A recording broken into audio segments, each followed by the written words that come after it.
ദൃശ്യം ഇപ്പൊ സോഷ്യൽ മീഡിയയിൽ ഏറ്റവും കൂടുതൽ ചർച്ചയായിരിക്കുന്നത് ദൃശ്യം 3യുടെ 30 ദിവസം കൊണ്ട് തിയേറ്ററിലൊക്കെ പോസ്റ്റർ വന്നു എന്നാണ് പറയുന്നത്. പോസ്റ്ററായിട്ട് ഇപ്പൊ ഒരുപാട് പേജിൽ വരുന്നുണ്ട്. 30 ദിവസം കൊണ്ട് 330 കോടി.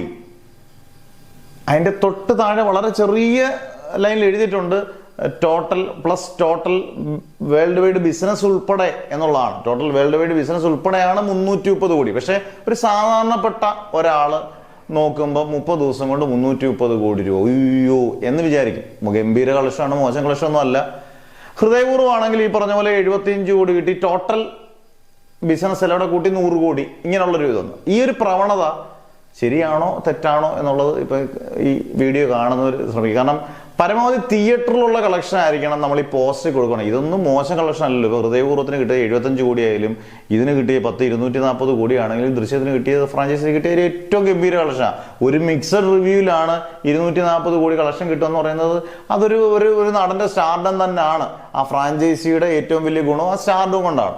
പിന്നെ നമ്മൾ തിയേറ്ററിക്കൽ കളക്ഷനും ബാക്കിയുള്ള എല്ലാ സാറ്റലൈറ്റിന്റെയും OTTയുടെയും വേൾഡ് വൈഡ് ബിസിനസ്സും എല്ലാം കൂടെ കൂട്ടി ചേർത്ത് അലക്കേണ്ട ആവശ്യകത ഉണ്ടോ പോസ്റ്ററിൽ എന്നുള്ളതാണ്. അതൊരു ഗിമ്മിക്സ് അല്ലേ, അതൊരു വൃത്തിയിട്ട പാറ്റേൺ ആണെന്ന് എനിക്ക് തോന്നുന്നു.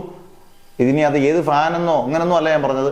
അത് ആര് ചെയ്താലും അത് മോശമാണ്. ചിലപ്പം ഒരുപാട് നടന്മാർ ചെയ്തിട്ടുണ്ടെങ്കിൽ അത് ആര് ചെയ്താലും അതൊരു മോശം പ്രവണതയാണ്. തിയേറ്ററിൽ നിന്ന് കിട്ടുന്ന കളക്ഷൻ തിയേറ്ററിലേക്ക് തന്നെ. ഇപ്പം ലോക ഇത്ര കളക്ഷൻ കിട്ടി, വാഴ ഇത്ര കളക്ഷൻ കിട്ടി. അവരാരും ഈ പറഞ്ഞ പോലെ പോസ്റ്റർ അടിച്ച് പ്ലസ് ഞങ്ങളുടെ വേൾഡ് വൈഡ് ബിസിനസ് എല്ലാം കൂടെ കൂട്ടി ഞങ്ങൾക്ക് 300 കോടി അല്ലെങ്കിൽ 300 കോടി ലോക കിട്ടിയത് അതെല്ലാം കൂടെ കൂട്ടി 350 360 കോടി എന്ന് അടിച്ച് നമ്മൾ കണ്ടിട്ടില്ല. എല്ലാ കാര്യത്തിലും സൂപ്പറാണ് ആശീർവാദ് സിനിമാസ്, പരസ്യത്തിന്റെ തന്ത്രങ്ങളുടെ കാര്യത്തിലും എല്ലാം. പക്ഷെ ഇങ്ങനെയുള്ള ഈ പോസ്റ്റർ ഇങ്ങനെ അടിക്കുന്നതിൽ ഇച്ചിരി ഗിമ്മിക്സ് കാട്ടി, അത് ലൂസിഫർ മുതലേ ഉണ്ട് ഇങ്ങനെയുള്ള പരിപാടികൾ. ലൂസിഫർ അത് പല സിനിമകൾക്കും ഉണ്ടെങ്കിൽ പോലും ഇപ്പം ഹൃദയപൂർവ്വമാണെങ്കിൽ ഇപ്പം ഈ കാലത്തൊക്കെ അത് ചെയ്യുന്ന ഇച്ചിരി മോശമാണ്. ഈ ഗിമ്മിക്സ് കാട്ടി ആൾക്കാരെ പറ്റിക്കുന്ന ഒരു സ്വഭാവം ഇപ്പൊ അത് കൂടി വരുന്നതായിട്ട് തോന്നുന്നുണ്ട്. എന്തായാലും നിങ്ങൾ നിങ്ങളുടെ അഭിപ്രായങ്ങൾ ഉറപ്പായിട്ടും പറയും. ഇത് തള്ളു കളക്ഷനാണെന്നല്ല പറഞ്ഞത്, പക്ഷെ ആൾക്കാരെ ഒന്ന് പറ്റിക്കുന്നതായിട്ടൊരു ഫീൽ ഉണ്ടോ? എന്തായാലും നിങ്ങളുടെ അഭിപ്രായം പറയും.